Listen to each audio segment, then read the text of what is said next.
Татарның үз вальсын булдырган, пьесаларны җырлый иткән, Әдирән диңгезне безгә бүләк иткән бөек композиторыбызга быел 120 яшь. Салих Сайдашев 1900 елның 3 декабрендә Казанда туа.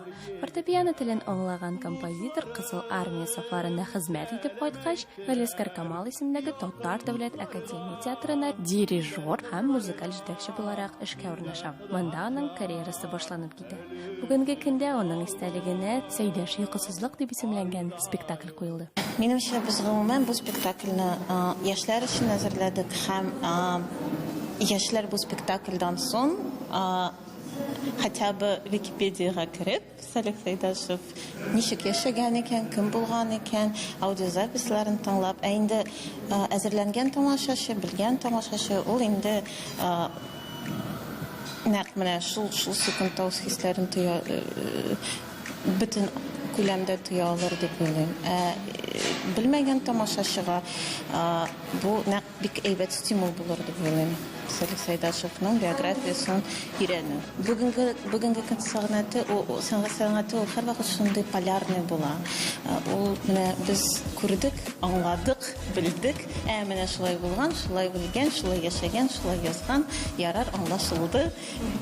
Дәфтәрегезгә язып куйдык. Алай булмый. Без уйларга чакырабыз, безнең белән тоерга чакырабыз.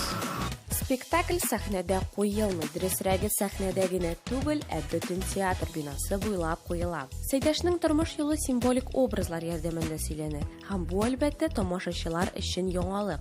Алар моны ничек кабул итте икән? Мин дөресен генә әйткәндә, Салих Сайдашевның тормыш тарихы белән әлеге спектакльдә таныштым гына.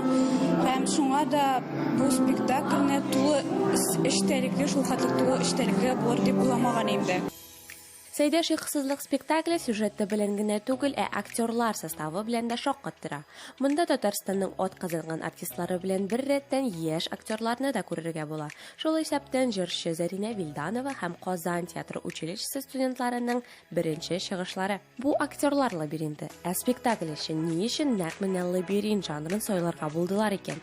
Беренчедән без үзебез аның шәхесенең лабиринтларына кирип киттек. Мин әйткәнемчә, инде бер интервьюда әйткән дә идем, ул бездә бик күп сораулар уятты. Без аны шундый тирәннән белә башлаган саен, ул сорауларны күбрәк уята торган шәхес һәм менә шул лабиринтлар аша йөргәндә без үзебездә сораулар уяткан нокталарга күбрәк басым ясарга һәм җавап эзләргә тырыштык. Шул вакытта мин әйтер идем, һәр шәхесне, менә без бөекләр дип атарга яраткан шәхесләрнең без һәрберсен дә җентекләбрәк өйрәнгән саен үзебез өчен чор картинасында, дәвр картинасында һәм бүгенге без турындагы ваемлавыбызны да яхшырак билгели алабыз дип уйлыйм. Куелышы күп көч таләп иткән Сәйдәш йокысызлык спектаклендә бер юлы бары тик 15 кенә тамашачы була ала. Шуңа күрә әлеге тамашаны күрергә, Салих Сайдашевның дөньясына чумырга теләсәгез,